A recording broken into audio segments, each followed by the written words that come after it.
welcome and happy Halloween week. I'm super excited. I'm doing a last minute Halloween cake for fun this Tuesday. It seemed a little too early to move on to Thanksgiving with Halloween on Thursday. So I am going to be doing my first ever fault line cake. Super excited about it because they're just really fun. I'm not much of a buttercream cake person. I tend to do a lot more with fondant, but this trend is just something I couldn't ignore. So I've actually been racking my brain for the past, I don't know, month or two, trying to come up with a fun fault line cake that would be different than all the other ones that I've seen. It tends to get a little bit repetitive. I don't know how many sprinkle fault line cakes I've seen. So yeah, I was looking for something more creative and more fun.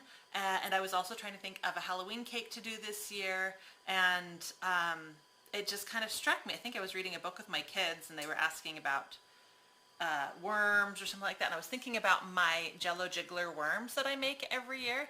And I thought, well, I should try making those as gummy worms instead of jello as gummies, because I have a gummy recipe. And I thought, well, what if we did something kind of scary? And the whole graveyard idea just kind of came to me, and it just went from there. And I have had so much fun coming up with ideas for this cake and designing this cake, and I cannot wait to get started. So now I'm just waiting to make sure all the comments are working. Let's see. I'm just looking for Facebook now. So let me know if you're on, what you're dressing up as for Halloween this year, because I would love to hear. My kids are doing their classic Hermione, Harry, and Ron costumes again. But that's okay, because it made it really easy for me to do the costumes this year, and I appreciate that. I feel like they're showing me how much they love me by making it as easy as possible. I was talking to another friend this last week, and she was talking about how her favorite holiday is Halloween and in the fall, and I'm like, no, Thanksgiving is obviously the best holiday because it's all about food. All right, comments working. And she's like, no, Halloween, then Christmas, then Thanksgiving. And I'm like, you got it backwards. Thanksgiving, because it's all about food. Then Christmas, because Christmas is great. And then Halloween, because, I don't know. I mean, I like store-bought candy, don't get me wrong, and I like all the fun Halloween treats that I make, but, the stress of the costumes. Anyway, okay, everything is working. We are ready to get started. Deborah, Margaret, Barbara, Sabrina, Parker, Jennifer, Sherry, and Joseph. Welcome. So glad that you guys could join me and be on. So, I already have leveled and filled the cakes, and so we're going to go on from there because I didn't want this to turn into another like 3-hour long video. So I've put the cake to chill.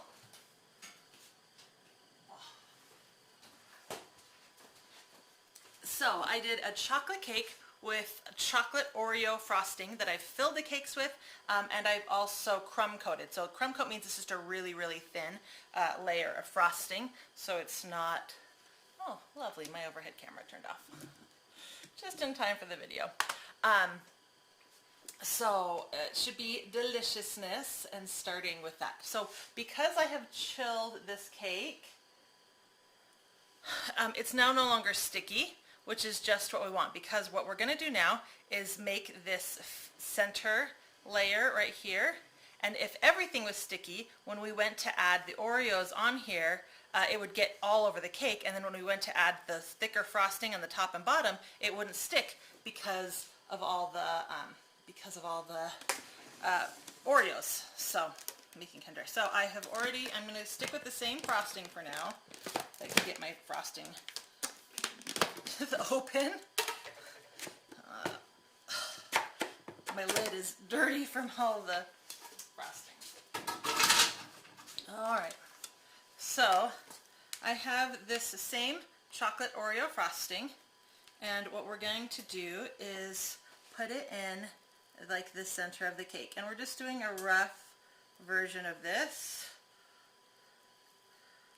going all the way around. Don't worry about it being perfect right now, and if you feel more comfortable doing this with like a piping bag, you totally can.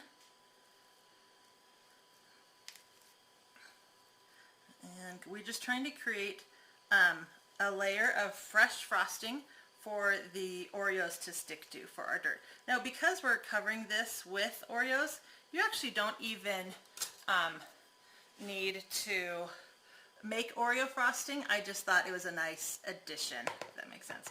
So we don't want this to be too thick, because remember, with those top layers and the bottom layer of frosting for fault line cakes here and here that we're going to add later, they are going to be thicker than this layer. So the thicker this layer is, then the thicker those layers have to be, and all of a sudden you have like 3 inches of frosting, which no matter how good the frosting is, nobody needs. So we're just doing a thin layer, trying to make sure it's even all the way around.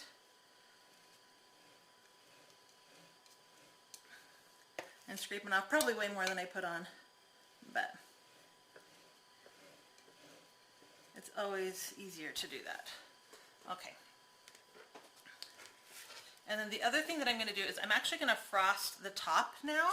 Chloe, thank you so much. I'm glad you like my hair. It is fun. It's kind of past the awful grow out stage and hit the not so bad grow out stage. So I'm adding frosting to the top, because we're also going to put some of our dirt there as well. So I have gone through so many versions as I've kind of been designing this cake. I've gone through so many versions of what I wanted this to look like. It's kind of crazy. And I haven't made it before. This is the first time I'm making it here live, so I'm really hoping it works out okay. Clean up the sides.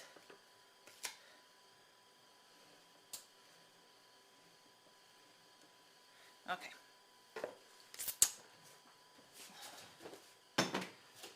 So now I have crushed about 4 sleeves of Oreos. And what I'm going to do now is add it right here to where our fresh frosting is. So this tends to get really messy. And of course, this is just a little shallow. Let's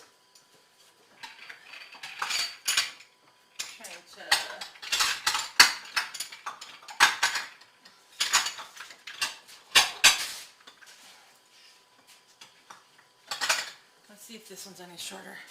Oh, perfect. All right, so I have a bowl that's a little bit shorter than the cake stand, so this will work out well. I'm going to bring the cake over closer to the bowl. And then this way, this clear bowl right here can catch a lot of the extras. And then I'm just going to clean this up. There we go. Put that back in the bowl. And then you're just going to do that all the way around, kind of pressing these crushed Oreos into that fresh frosting.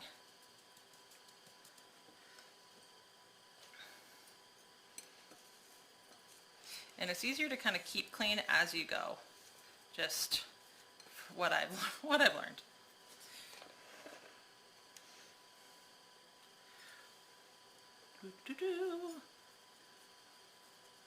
Now you can leave your Oreos on the chunkier side or on the finer side. Obviously, I went for the finer side, just personal preference.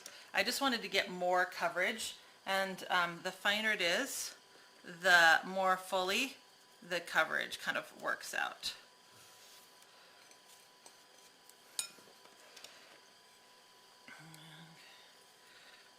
We're almost to the other side.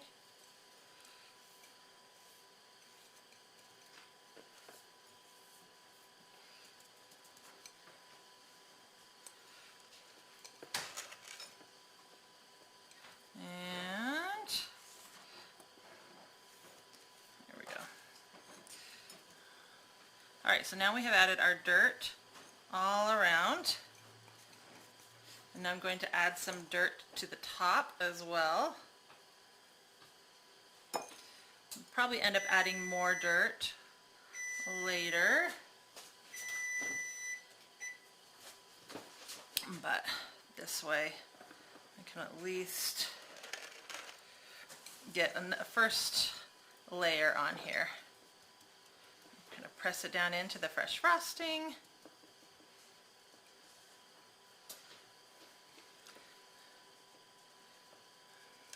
Okay, so now what I want to do is go back through this whole thing,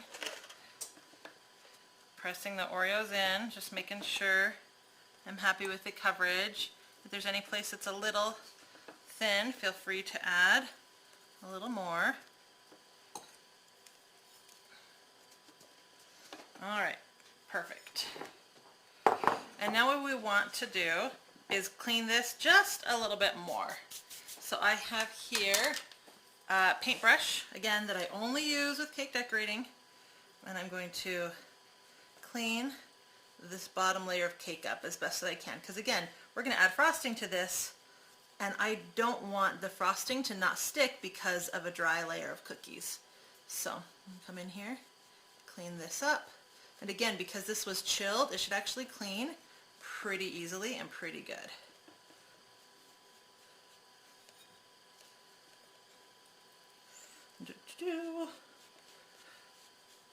And it's okay if there's a section like right here that didn't quite get covered. I can go back in there and cover that now, but honestly I'll just cover that with the next layer of frosting later, so I'm not super worried. The tops and bottoms of this being super perfect, I'm just trying to get it as clean as possible.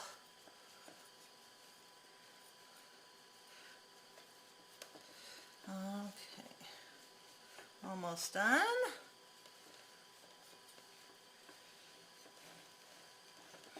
Alright, now clean that up just a little bit better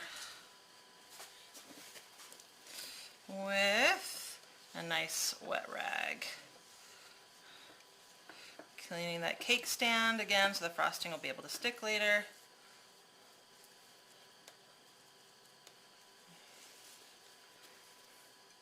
Alright, and now I'm going to put this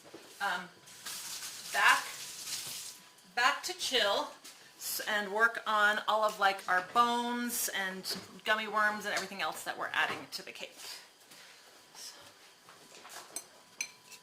Now I like to use the freezer, not the fridge.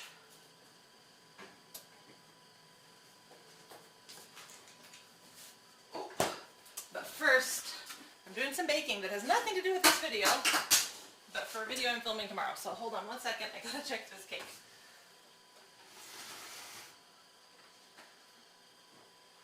Okay. Don't mind me.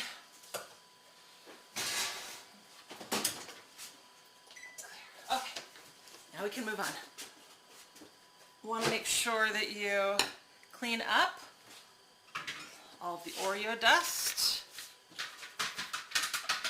because we don't want this getting into everything we're working on. But we will be using this again later, so don't let it go too far.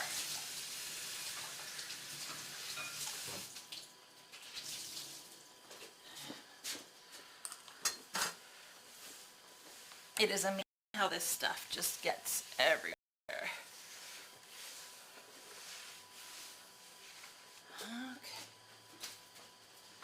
Okay, so first thing that I want to do is make the gummy worms. So this is different than my my jello worms that you might have seen on my YouTube channel or on Pinterest or everything else. This uses a lot more gelatin and it's much more firmer, just like real gummy worms are. But the reason that you would want to make your own gummy worms is the color. You can create them whatever color you want. And of course, for my graveyard, I like looking for more realistic colors.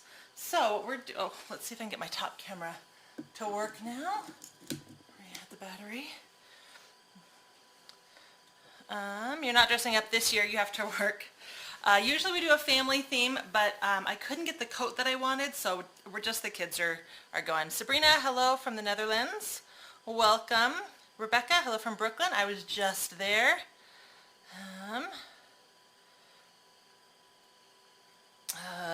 Chloe, you've had a few more cakes added to your to-do list for the next few months. Yes, there's always a cake to make. Between all the movies coming out and all the holidays, there's always something to do. Okay, perfect. So,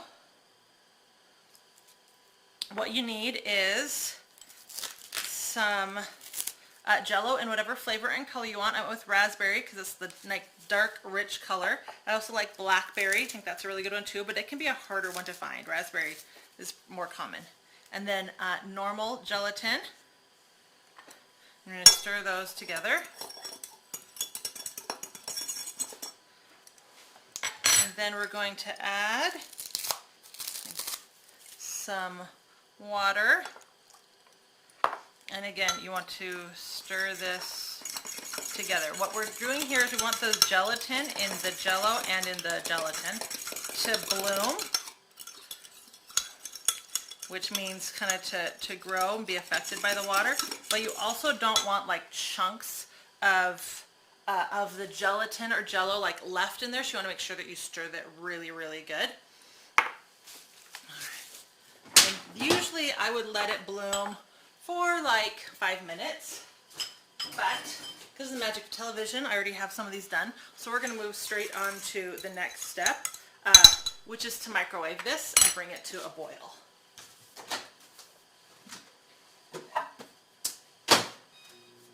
I'm trying to get more Oreos out from underneath my nails.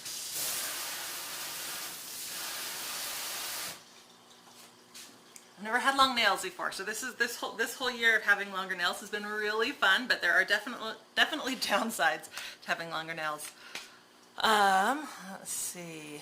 Sherry, you made my maple bacon cheesecake today, and it's amazing. I'm so glad I'm not the only one who loves maple bacon cheesecake. It is one of my favorites, for sure. The pecan caramel bacon topping is just, oh, so good. Greetings from Switzerland. Joseph, you have a question. What's your question? How long have you been doing this YouTube channel? 4.5 years, I want to say, off and on. I've had to take a couple years off during my divorce and stuff like that, but yeah, I started it 4.5 years ago. Hello from the Bahamas, Sybil. Do you think it's tall enough? I like tall cakes. So this is, hold on, oh, checking to see if it's boiling. This is the same recipe that I have on my site under chocolate cake, or on my YouTube channel. Uh-oh. I wasn't watching it carefully enough and it boiled over. That's going to be a mess to clean up. Here, it looks more Halloween-y this way. It's all bloody and gory. This is why you shouldn't get distracted in the kitchen. Alright, so this is done, but if I poured it right in right now to the molds, it would set up more clear, which we don't want. So this is when my handy dandy white food coloring comes in. What white food coloring will do to opaque things is make them not opaque anymore. So just do a couple squirts in of that and stir that up and see how it's no longer clear. And then we're going to, it's a little too red for me right now. And the way you balance out red is with some green. So we're going to add just a little drop. And that should kind of make it a little bit more of a neutral color. Oh, that one orange. Lovely. I used blackberry yesterday and the green was perfect. And now with raspberry, I couldn't find more. It's a little bit orangey. You want to grab me some more colors from up there? It's the top shelf, so you might not be able to reach. One of my neighbors is coming by to play, and yeah. Orange. Balance orange with blue. Let's see. It probably doesn't help that it's also a half this batch that I made yesterday. Yesterday I made a full batch, but it was too much for the molds. So I went with a slightly smaller, and I went a little half drop. And this is what my behind the scenes always looks like when I'm working on stuff like this. A little bit of this color, a little bit of that color. Let's see. Go. Yeah, that didn't work either. Jill, I'm going to have to make you another batch of these. Now we have purple worms. Okay, it doesn't matter because I already have some done. Let's see. Some ivory open.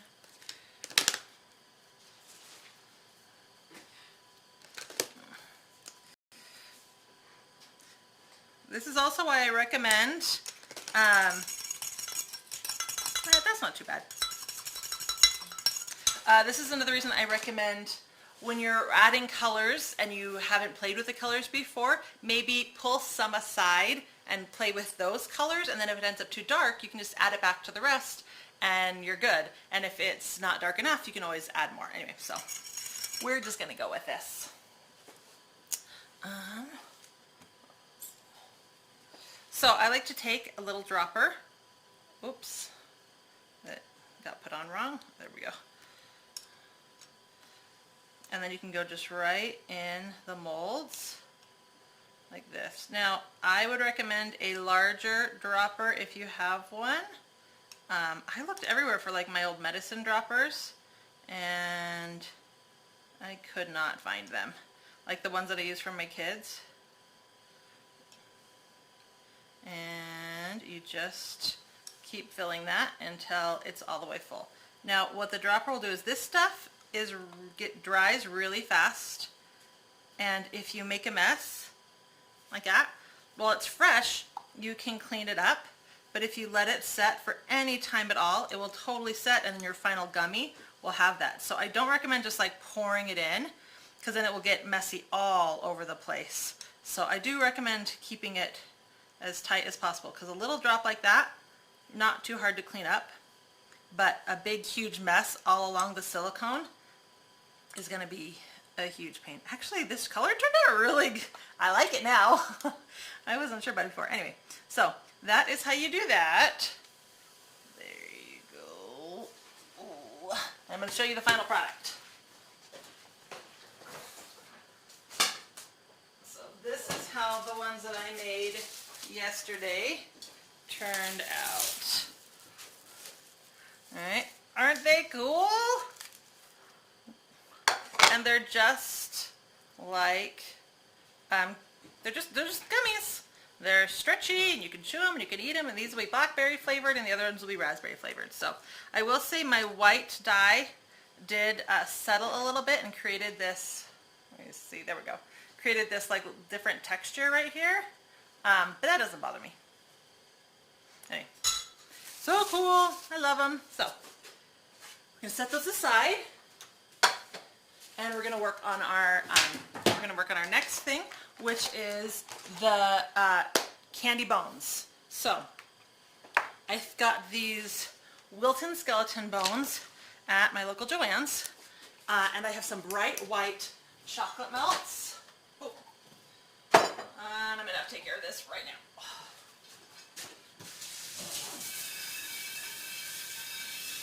I forgot that this spilled over and made a mess.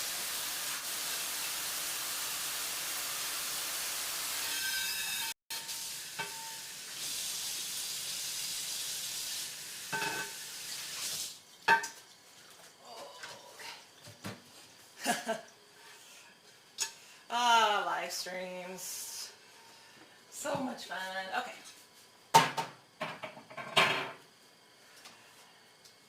Now you can use a double broiler.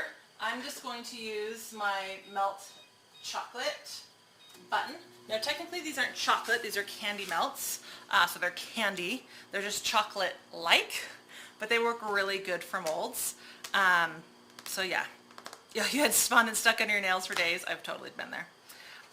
Jonathan, you love how my cooking is really amazing. Oh, thank you so much. I appreciate that. Ashlee Marie, hello from Pennsylvania, Mushroom County, or country. I have the most amazing mushroom soup on my site. The funny thing is I don't like mushroom like texture, but oh, the flavor of mushrooms is like so good. Candace, you were watching Food Network last night and you saw an episode with me on it. Yes, syringe, yes, a syringe, like one of those medicine syringes for your kids, really well cleaned, would be perfect, because then you can just get a nice big amount and squeeze it in. Just make sure not to squeeze in too many air bubbles, because they can be hard to get out. And if you do get air bubbles in, make sure you pop those before it sets. All right. So you want to stir your chocolate. It won't be melted quite yet, so I like to let it go for about a minute, stir it, and then another minute, stir it some more. So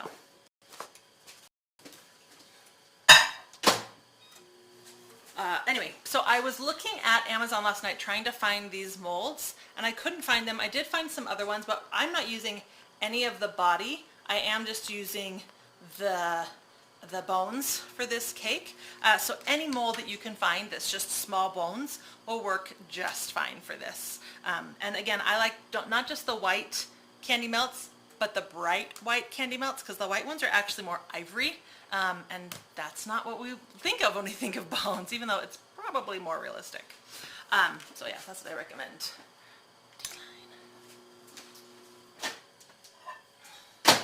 My sister's trying to FaceTime me. I don't think she remembers what I do on Tuesdays. Clearly, a lot of family support. Research. I'm getting all these notifications. I have this laptop that I only use to read comments and not for anything else, and so I only turn it on once a week for this, right? Super old, not very great, but it's good enough for this. And every single time I'm doing a live stream, without fail, I get a ton of pop-ups of all these things that need to be updated, and I always forget to do it in between.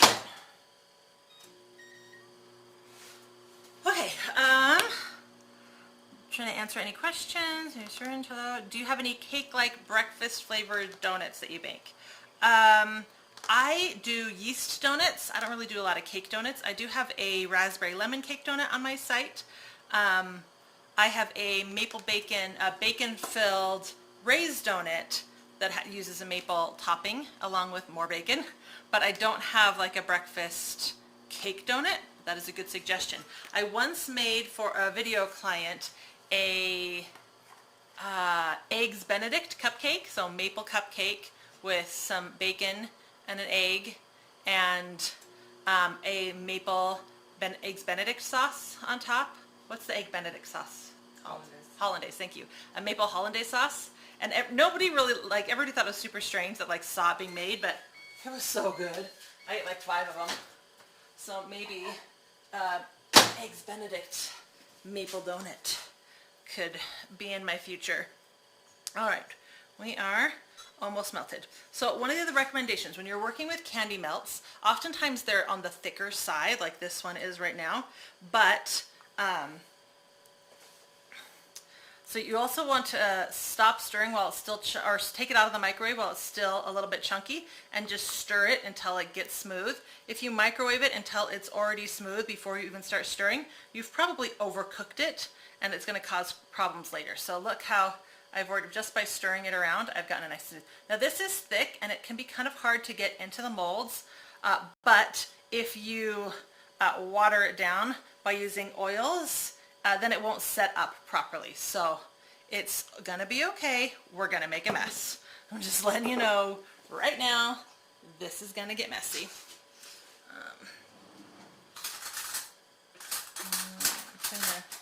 Forgot to grab a spoon out. Seriously, where are all my spoons? All right. So you want to take your spoon and just try to get it as close to inside the mold as you can. And repeat. And it's okay that it's going over because we're going to scrape it in just a second. You just want to get it as close as you can. Now if you're doing the whole thing, obviously you can just pour it straight over and then scrape it clean. But since I'm really just focusing on these bones, I'm not doing that.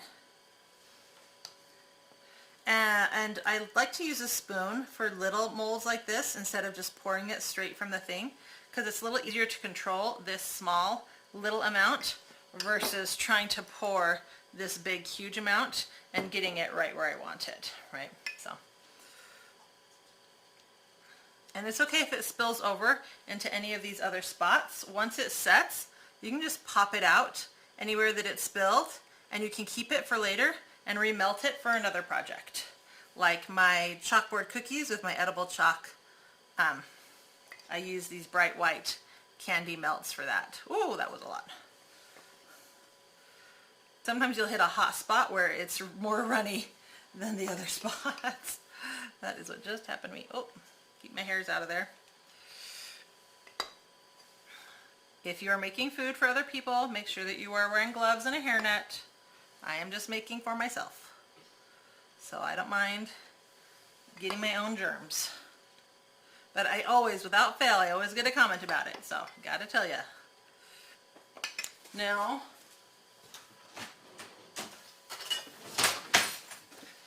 like this little scraper right here.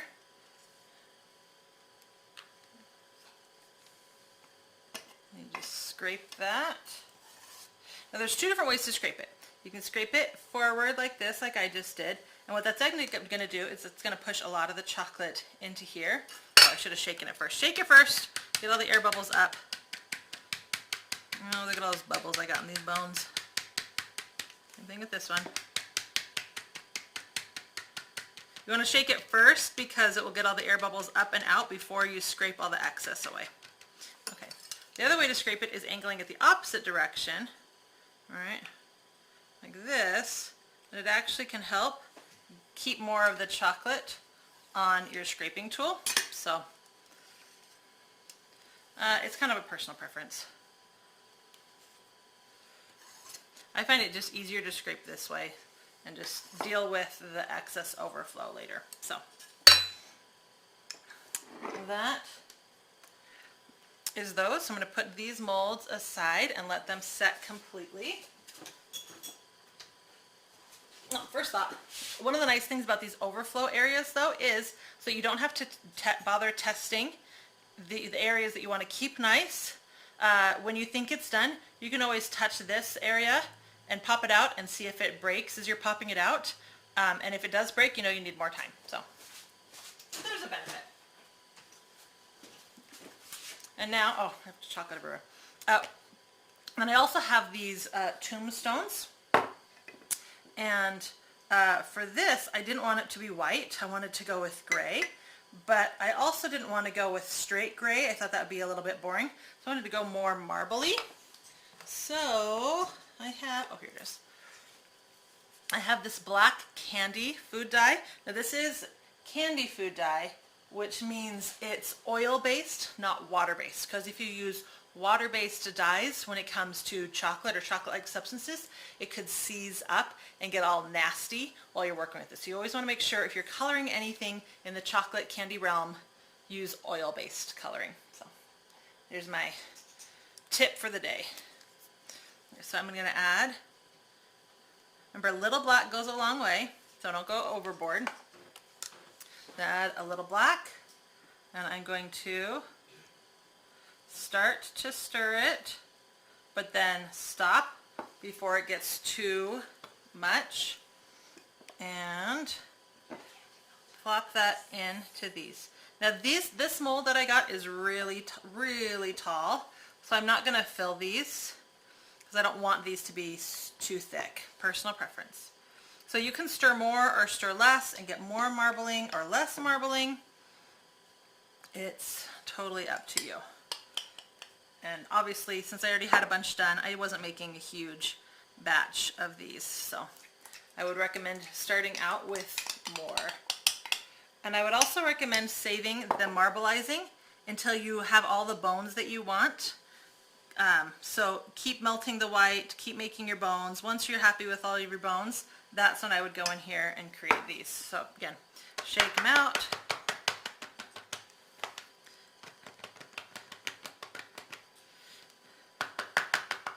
Alright, and set these aside to dry as well. Watch your lips. What? You have candy melt on your lip. Oh, I do. Lovely. Alright, and then that's what these look like finished. So these are the ones that I marbleized right here. I love how they turned out. Super fun. And then afterwards I just mixed up the rest. I had to re-stir it and reheat it. So the last batch ended up more gray. So these are the ones that I'm going to use first. These are just, I had a bunch of extra gray stuff. So set these over here as well.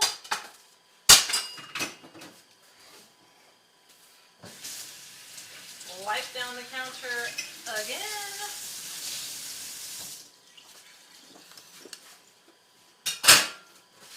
And get all the jello and candy melt gone.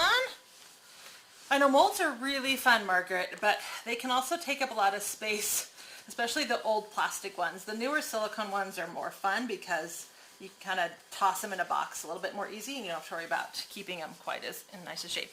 But like real good molds that are heavy duty plastic, those are nice too because you can't really destroy them. Okay. We're gonna bring our cake back in. Oh, nope, we're not. I lied. I'm a liar. We're gonna make more frosting. So, that's what we're going to do. Oh. So this is my no-cook, easy peasy Swiss meringue frosting. Quite a few cake decorators use this one. It's a great trick because it uses pasteurized egg whites you can just buy at the store. So since they've already been heated and they are safe, you can just whip them straight. You don't have to cook your sugar and your, sorry, I'm drying off the counter. So you don't have to cook your sugar and everything. It's so fast and so easy and tastes amazing. So we're going to start with a buttload of powdered sugar, and that's a technical amount. We're going to get a powdered sugar cloud.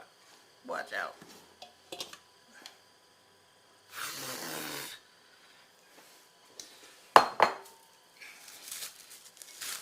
And then,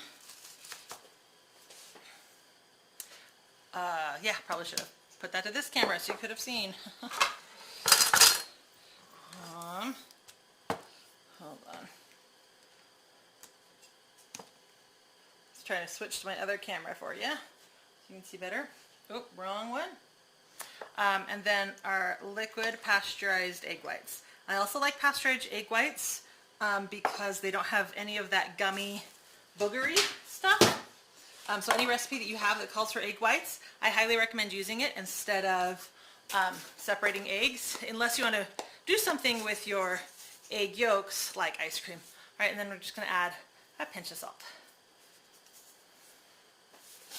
And put the lid on because we don't want the cloud powdered sugar.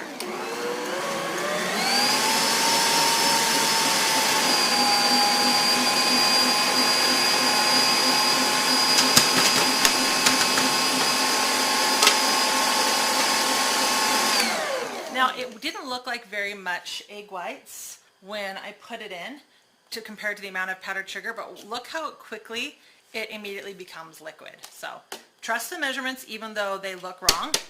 Trying to get everything in there. And we're going to beat it until it becomes white and fluffy and meringue, and it should take like 3 minutes.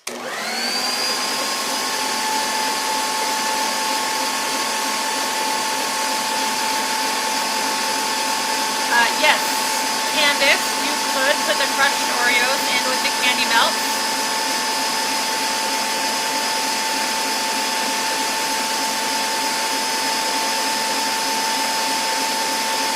Apple cider donuts, I do not have a recipe for those.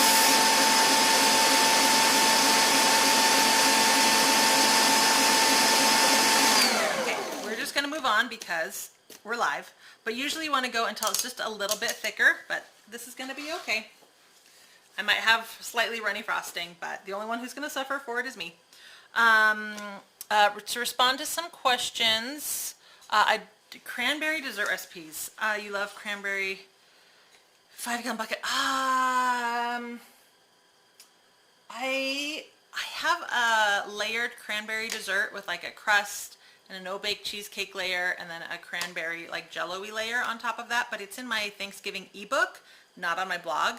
But it's not our preferred dinner jello like dessert. I don't really have anything cranberry. That is a good question because I do like cranberries. So I should come up with something like that. Do I have a recipe for apple cider donuts? I do not. Edna, hello. Joseph, what days do you upload your videos? Tuesdays are live and Saturdays are uploads. Amanda, it's a neat idea for gravestones. Yeah, it's super easy and really fun. Candace, could you put crushed Oreos in the candy melts? You could, but if you like leave a ribbon of the Oreos within the candy melts, it's going to make a point where it's going to break more easily. What I would recommend doing is making the candy melts just out of the, or making the tombstones just out of the candy melts, And then once that's done and they pop out, then you can melt some more candy melts and just like with a piping bag, pipe on to the gravestone in a couple little areas and dip that in the Oreos and then get that effect of the dirt around your gravestones that way. That would be what I would recommend versus trying to mix that in with the molds. All right, I'm gonna beat this just a little longer while I get all the butter ready.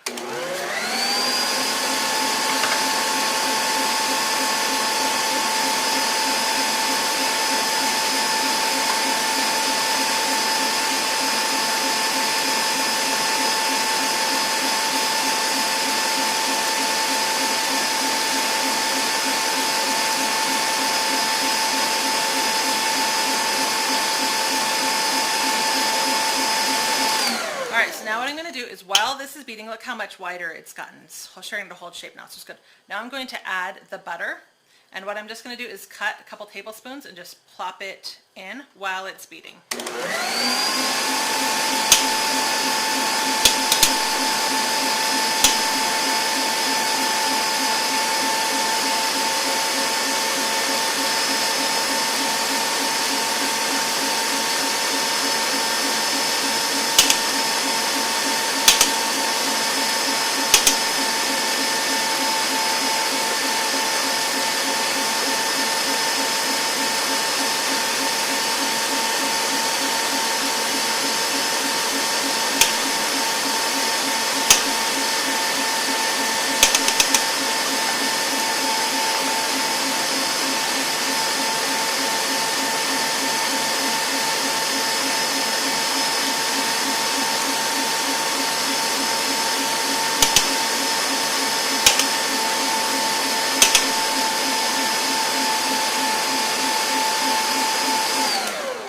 That's about halfway done. It can start to look a little curdled, but just keep going. Just trust that it's gonna all come together. It also looks like this if I refrigerate any extra frosting or freeze it, and then you bring it back to room temperature and rebeat it to use it.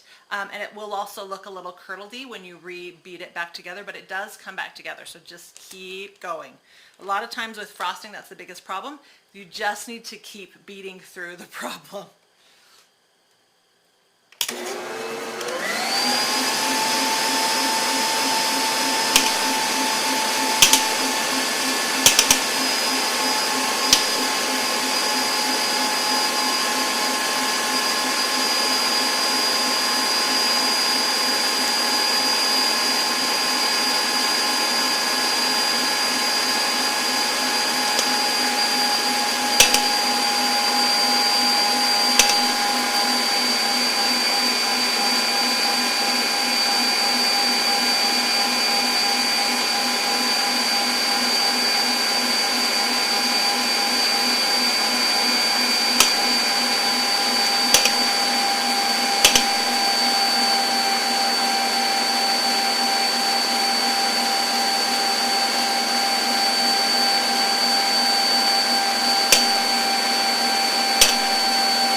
Is done, and look how much smoother it is.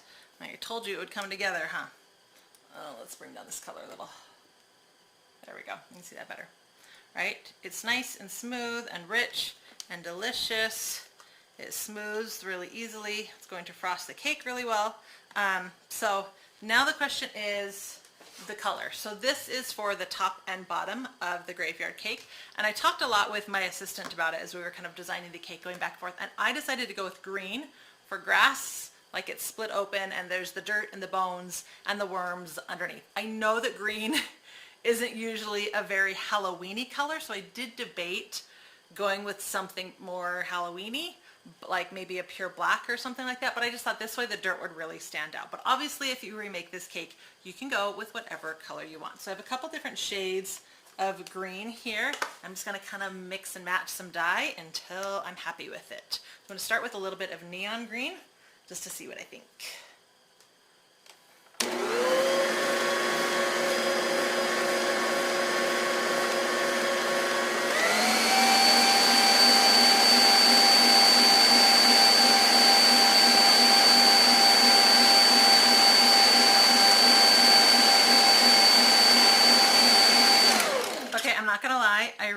like this neon green, and I feel it kind of does give it, it's kind of the green you use for Halloween stuff. So I feel like it works.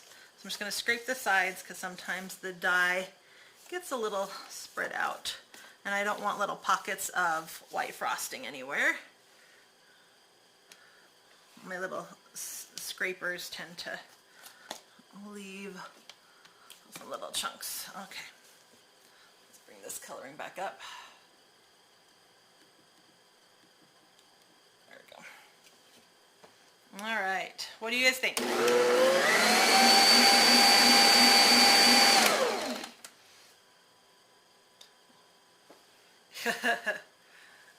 I don't know how to make it any quieter. No, so I had them like all the way. Oh, you had your eardrums all the way? Yeah, I had them all the way, so it was my fault.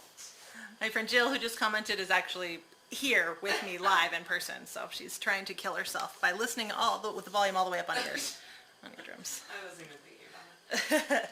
Okay, so we are ready to bring the cake back in now and finish up this cake. So again, I'm going to wipe down the counter. I swear.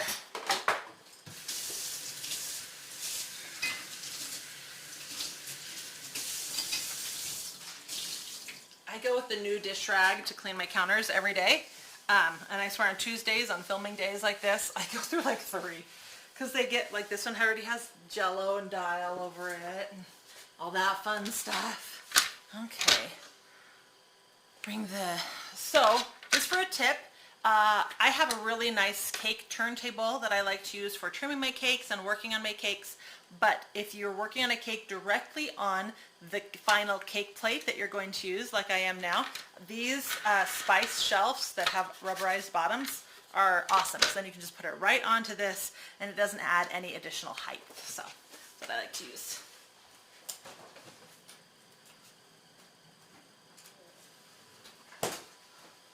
I will say ceramic cake plates get really cold in the freezer. Okay.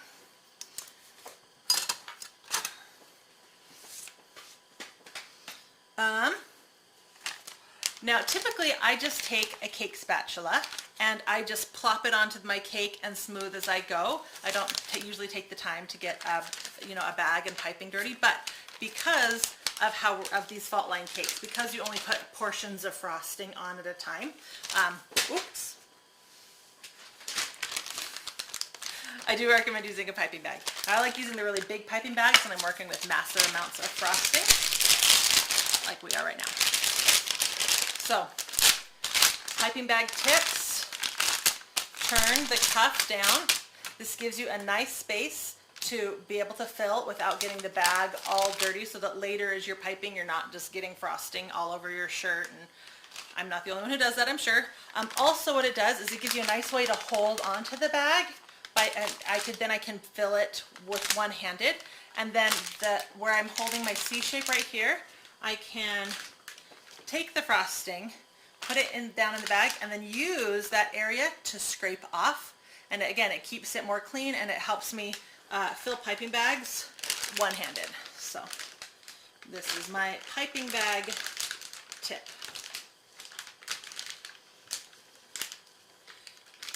This is definitely neon green. I probably should have added a little bit of like dark green just to ground it a little bit, but oh well, it's in the bag now, so it's done.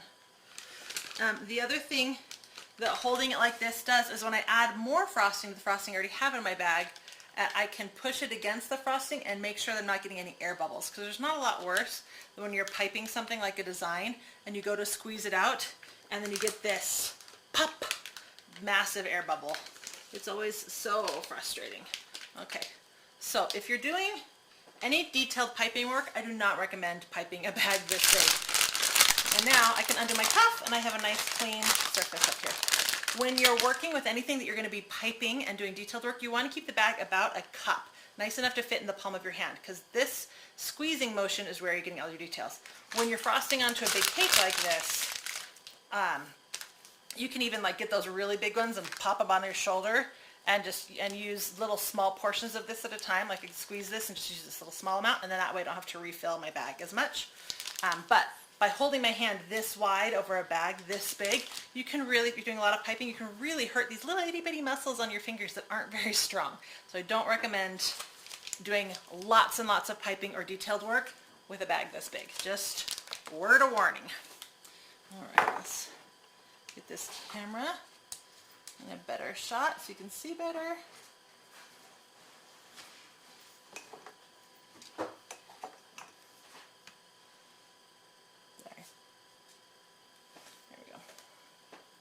Oops, wrong camera. Okay.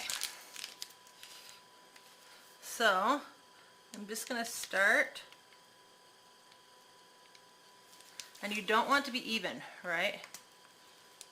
And I'm using this lower hand for most of my squeezing. You just want to pipe around.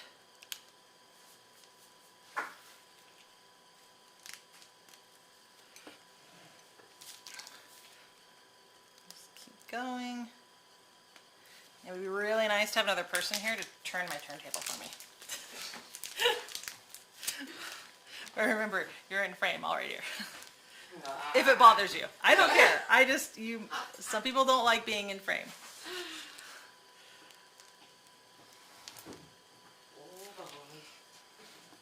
And then we just fill in the rest.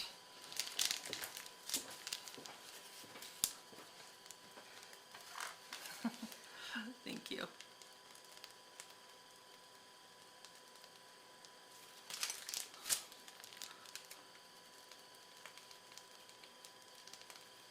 I do have my Halloween nails on. Ooh, it's perfect. Okay, I'm gonna do it down here. And then just do the same thing down below.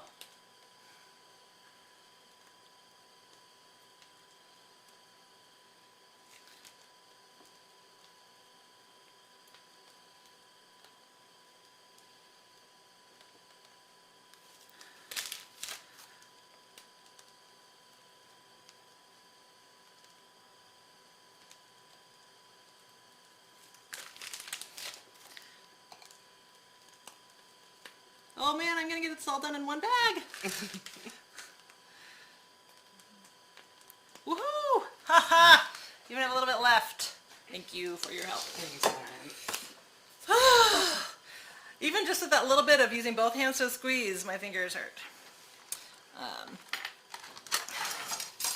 Okay, so there are two schools of thought for this. You can use one big scraper that gets both the top and bottom at the same time, or I can go back to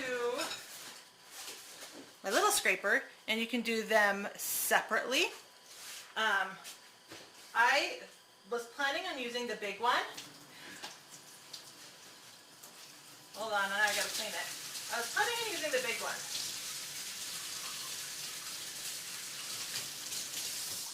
But I'm kind of a control freak. And now that I'm like actually here and making the cake, I think I'm gonna like the control over doing them separately at first. So I'm gonna start with that. And then I think I'm probably gonna move to the big one once I have both of them kind of calmed down and a little flatter.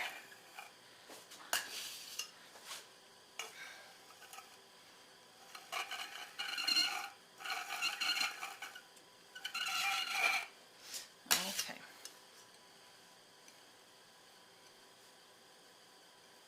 Yeah. Look how cool this looks. And so easy to do. The first fault line cake that I saw, I was like, oh, I don't know about that. And then I kind of, as I watched people making them, I just kind of fell more and more and more in love with what a fun effect they were. All right, so now that they're mostly even, I'm going to come in here with my big one, just so this way I can get both sides completely even together, if that makes sense.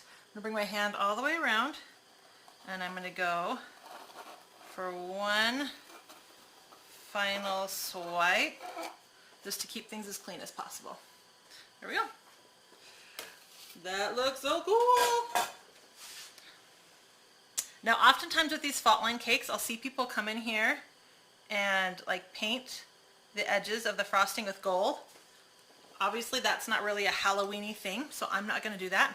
The other thing I'm not gonna do is smooth out the top. I kind of wanted this to be rough. I will admit it's a little softer than I thought it would be. Let's switch to the top camera. So I'm going to go through here with my little spatula and just kind of roughen this up a little bit. Trying to stick with the same. I just don't want these little bubbles, if that makes sense. The frosting's just a little bubbly.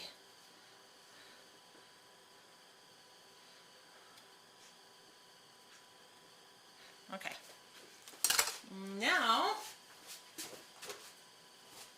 bring my Oreos back in and bring the Oreos over to the edge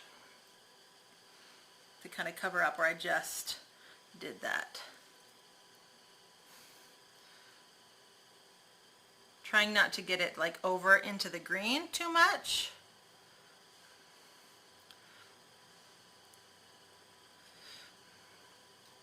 Oh, you guys, this looks so good. I'm so happy. It's always fun when you make something for the first time and you're not quite sure how it's going to work out versus how you envisioned it.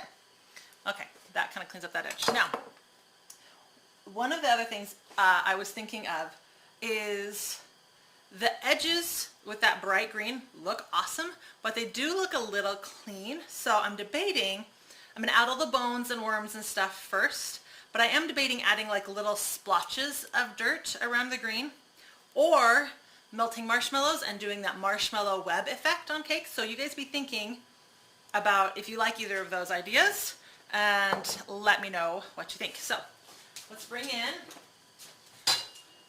our bones and our worms and let's start decorating. So I have this frosting left if I need any of it, because this obviously isn't going to really stick right to the Oreos very good by itself. So I'm going to just kind of rub my worm through a little bit of frosting, not too much, just enough that it's a little sticky, and add that where I want it.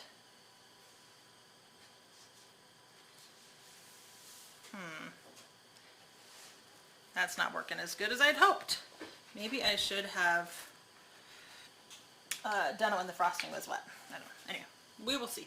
We're working on it together. So I'm gonna try a bone now.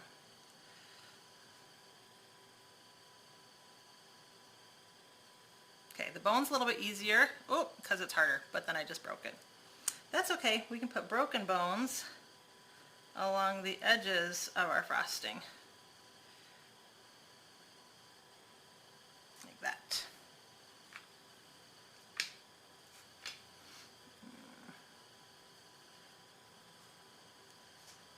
There we go. That works. Okay, so I'm going to try the worm again.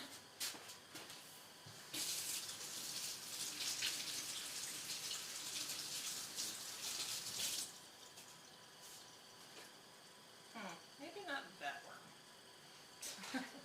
I tried to wash the Oreo off the back of the worm and it made a huge mess. Okay.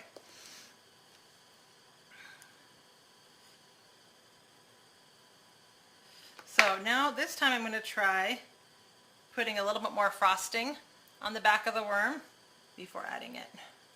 Seeing if that helps. There we go. That, oh. Or not. Maybe we'll just save the worms for the top. Come on, worm, I really want you to work.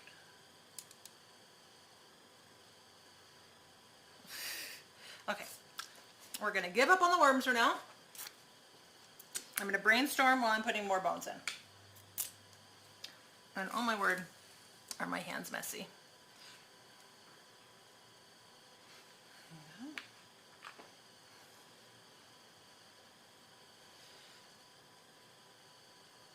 Maybe I should have done this before adding the green, because it's starting to make a mess right here. But oh well. I might change that in the instructions for people.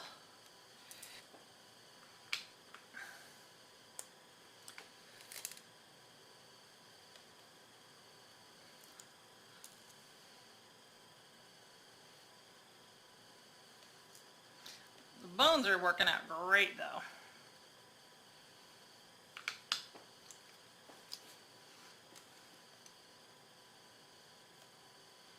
Oh.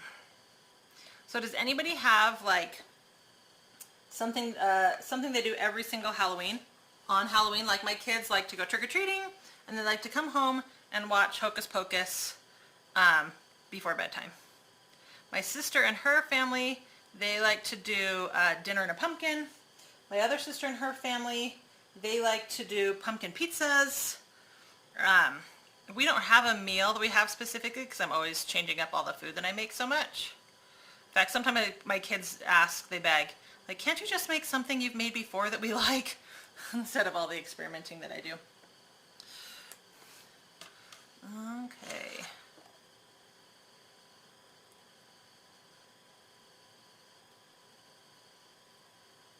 I don't know why this one is not wanting to stick. There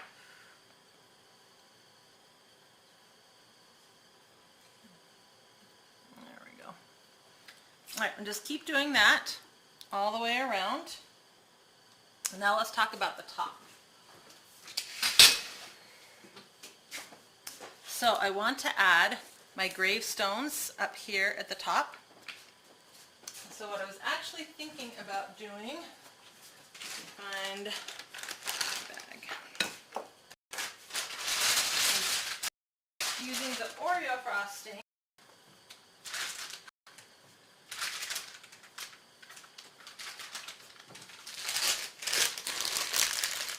to pipe little mounds on here. I'm going to scrape away some of the Oreo to give myself like a little spot for the frosting to stick to and create a little mound and add my gravestone. And then once I have these all around the cake, then I'm going to add more Oreo dirt.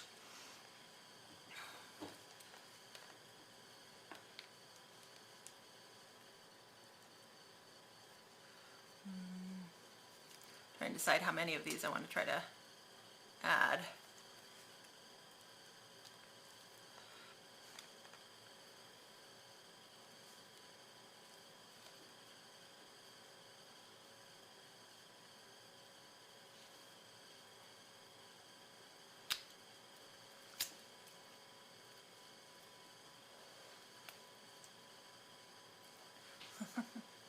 This one does not want to stick at all. Let's try that again. There we go. All right.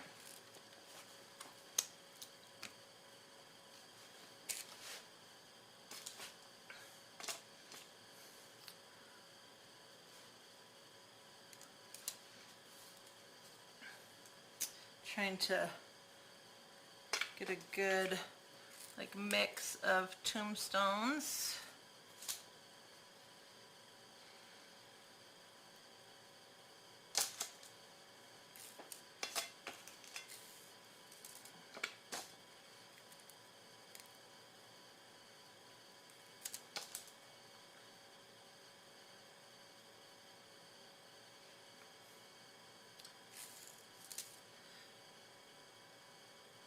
There we go. All right, so add more Oreos around.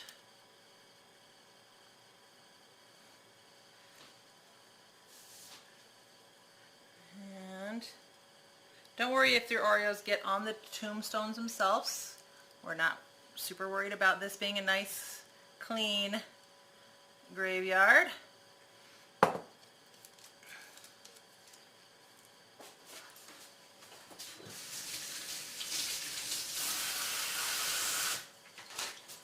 Alright, so now we're going to add things like our worms coming up and out. At least our worms will stick to the top, right?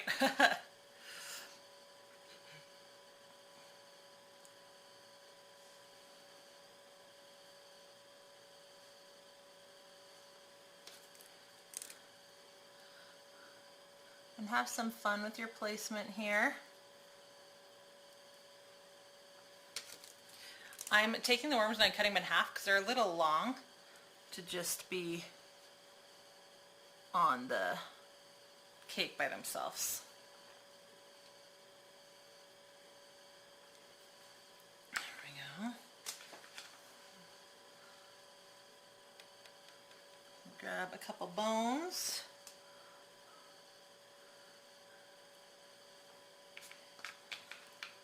And add those as well.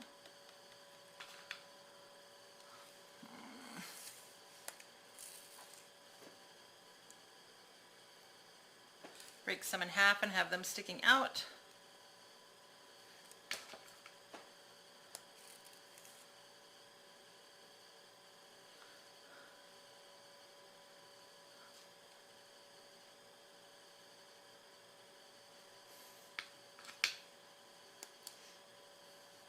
Let's see.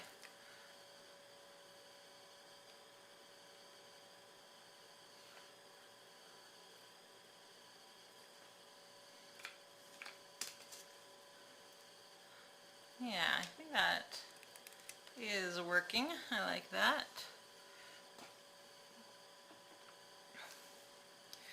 All right. I like these half bones sticking up. I'm going to add more of those. They look cool.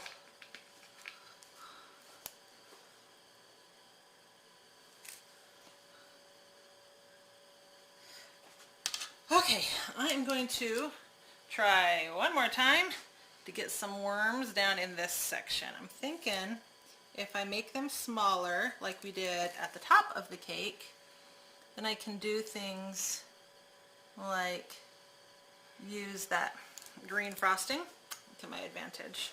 That's fresher, right?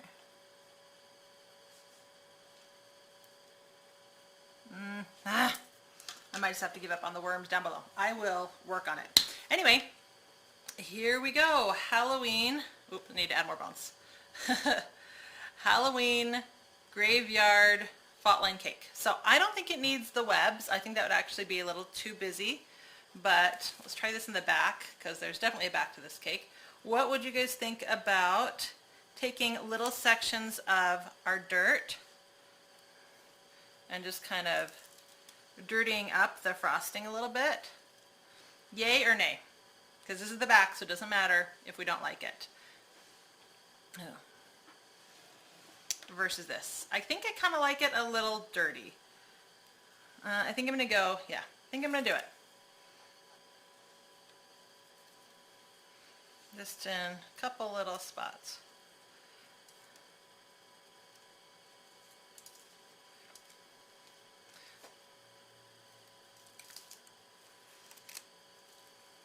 And then it will also hide any mess I might make as I'm going to try to shove more worms into this.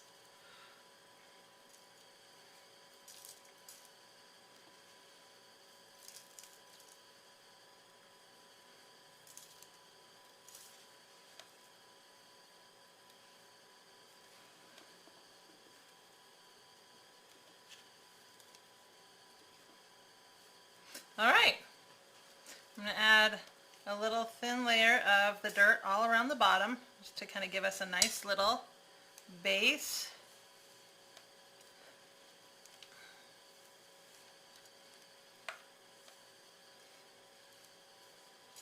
All right, and clean up the actual cake stand. And that's it.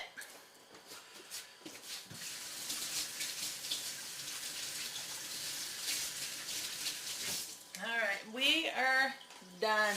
Let's go back to the front of the cake. What do you guys think? Let's make it a little bit more. There. Let's see it a little bit better. Alright.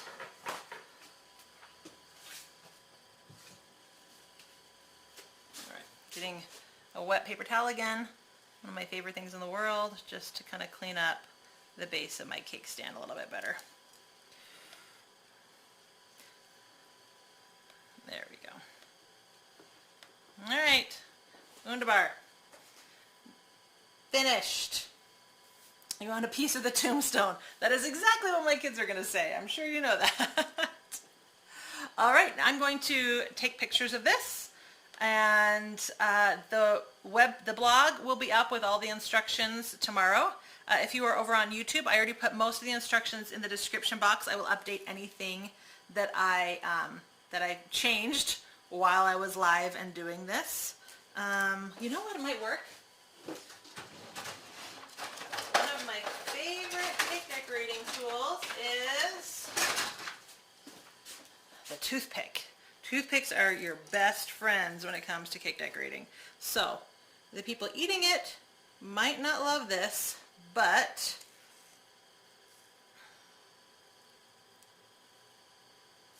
now I have a worm sticking out.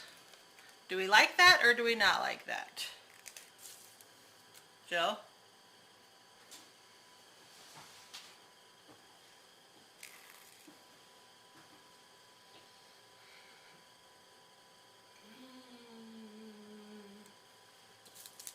Makes it more 3D.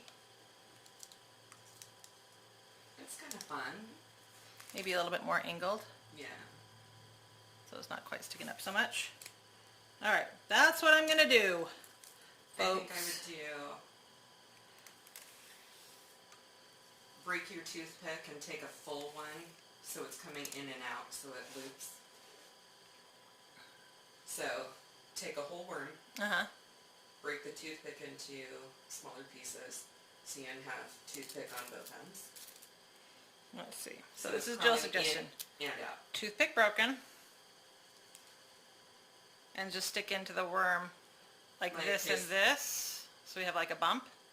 So it's like in his head and his tail, if you will. In his bootay. Alright, so stick a little half toothpick in his booty over here. Yeah. And a little toothpick in his head over here. And the only way I know it's his head is because they're little eyes. And like go And around he our could be, bones like, right here. In and out.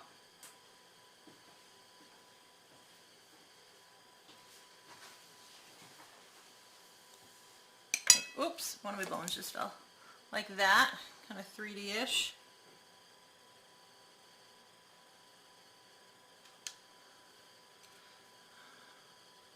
All right, you happy with that?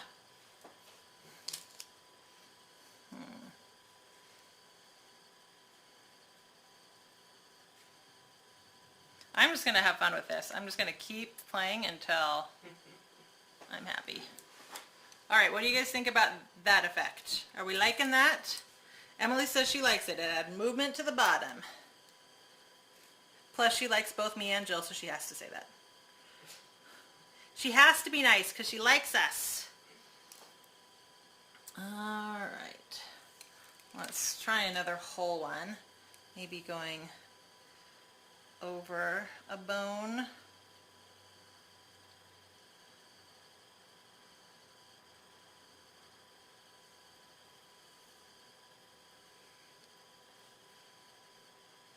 All right, like that. All right, how are we liking that? I'm going to do the same effect up on top so we can get a 3D worm up there as well and kind of carry it throughout the design. All right, Amanda said it was a great idea. You're a genius, Jill. Well, you know. She knows. She's my brain. I can't really accomplish much without Jill around to help. Literally, she's my brain. My mom had a day planner growing up that she called her brain. I have a Jill. All right, how do we like that? All right, I like it. I'm going to keep going and finish up and take some pictures, but in the meantime, you guys don't have to stay and watch as I do this repetitive motion over and over and over and over again. It's going to end up looking exactly the same. So, thank you guys for watching. Next Tuesday, I have no idea what I'm doing for my live, but the armadillo cake that I have been telling you guys was going to be up every Saturday for the last couple weeks is finally ready, finally edited, finally finished. I am looking for a good editor, if anybody knows of one, so I can get content out faster. But it is uploaded and scheduled, and it will be live on Saturday, and I'm so excited about it. But for next Tuesday's live, do you guys have any Thanksgiving dish that you want like more details on, or you'd like to learn? Because tis the season. Or do you guys have holiday stuff that you want me to start making already? Somebody already asked if they could do cranberries and turn them into a compote and stir them into my cheesecake? Yes. Yes, you can. The answer is always yes. So, yeah, I would love more questions. What do you want Jill to come eat? Because that is what she will do. Pretty much. But anyway, so that is, I'm going to stay on for just a minute. Make sure that I've caught up on any questions. But thank you guys for watching, and I will see you next Tuesday. Poke a hole with a straw and put the worm coming out of the fault line areas. Ooh, that would work too.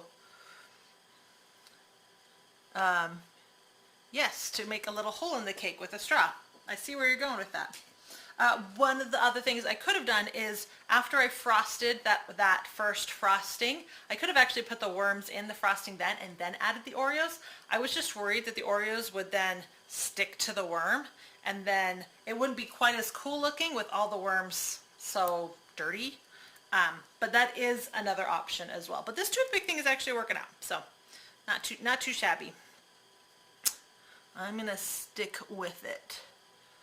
I'm trying to decide where to add the next one. But anyway, all right. Have a great evening. See you next week. Thank you, Margaret. Emily said you're a super genius. Not just a genius. Super genius. It's so cute. You can't wait to make her. Margaret, if you guys do make this, Margaret, anybody else, don't forget to tag me on social media and I can share your images on Instagram. You want a piece of... You like the dirt on the cake? Yay, Margaret. I'm glad that you like that. You like to watch Hocus Pocus and look through old costumes that you used to wear when you were younger. Chloe, that's really fun. My parents have old videos that they gave me for Christmas a couple years ago. I should pop those out. Pumpkins, not so much anymore. Luckily, my kid did pumpkin with their dad on his weekend last weekend, so I don't have to do them. I do like making my own pumpkin puree and making pumpkin desserts from that. So I do sugar pumpkins a lot. So then when it comes to carving pumpkins, it just seems so pointless. Honestly, Hocus Pocus is your tradition as well. Crystal, Margaret, love the colors, love the cake. Thank you so much. Looks good, great idea. You need a gel. Yes, Amanda, everybody needs a gel for sure. But this one's mine, so find your own. Thanks for the live stream. Happy Halloween. Perfect for Halloween. Looks great. You like it better dirty. Awesome. Thank you so much, Amanda. You always make carameled apples dipped in chocolate and whatever other toppings. Very nice. I'm that person, though, who eats off the caramel or the chocolate on the apples. Doesn't really eat the apple. Terrible for my, example for my kids. Joseph, thanks for your friendship. You are so welcome. Amanda, the marshmallow webs, but no, never mind, you like the dirt. Yes, I think the webs would have just been a little too distracting, especially since we don't have any spiders. Is a Swiss meringue buttercream supposed to taste like mainly butter? It is a more buttery frosting for sure, Candace. So American buttercream is lard and powdered sugar, and it just tastes like sugar. And then the Swiss and the Italian meringues, they're definitely more buttery, more like a sweet butter. I will recommend the better quality butter you use, the better the final flavor. The cheaper butter you use, the more overly butterly it tastes. Personally, I find the meringues a little too buttery, and I find the American a little too sweet, and I am still trying to figure out a great in-between. But I will say this is my favorite recipe so far, this fake one. One, because it's super easy. The frosting is super smooth and easy to work with. It's easy to color. It's easy to add fillings and mixtures into it. And by itself, yes, way too buttery. But once I've mixed it in with a cake or flavorings, I like to add fresh raspberries to it, or when I make my raspberry version, I do fresh raspberries pureed and into it, but then so it doesn't get too wet, I also use freeze-dried raspberries that I grind into a powder and add to it as well, and that gives it a better flavor. So there's a lot of things that you can add to it. Like for this, the chocolate Oreo version, I added some chocolate ganache and then the Oreos, and the final outcome I actually really like. It's not just butter anymore, but yeah, by itself it can be hard. Another thing you can do is add some really good extracts. If I was going to make just a pure vanilla version of this, I would probably use, instead of just real vanilla if you're going to use vanilla, because that will definitely bring out a better flavor. But I would also use vanilla bean paste, because that gives it a great flavor without watering it down too much, so you can add more of it for a stronger flavor. Anyway, so those are my tips for making your Swiss meringue buttercream not taste so much like butter. Another option is to use other fillings like raspberry curds or lemon curds. or ganaches and stuff like that, so that the frosting isn't necessarily that thing that you're getting with every bite as well. So those are some ways around the buttery version of that. Am I going to put flowers on it? Nope, I am not. You think you can cook the cranberries down to compote? Yes, Amanda, you could totally do that. Okay, I think we're all cut up. So, How to Cake It has a whole production team. She actually doesn't do any of the filming or production herself. It's a production team that runs it all. They just hired her to be the talent. So, I would love that. That would be amazing. She has an amazing crew. But yeah, okay, great. Thank you guys so much, and I will see you next week.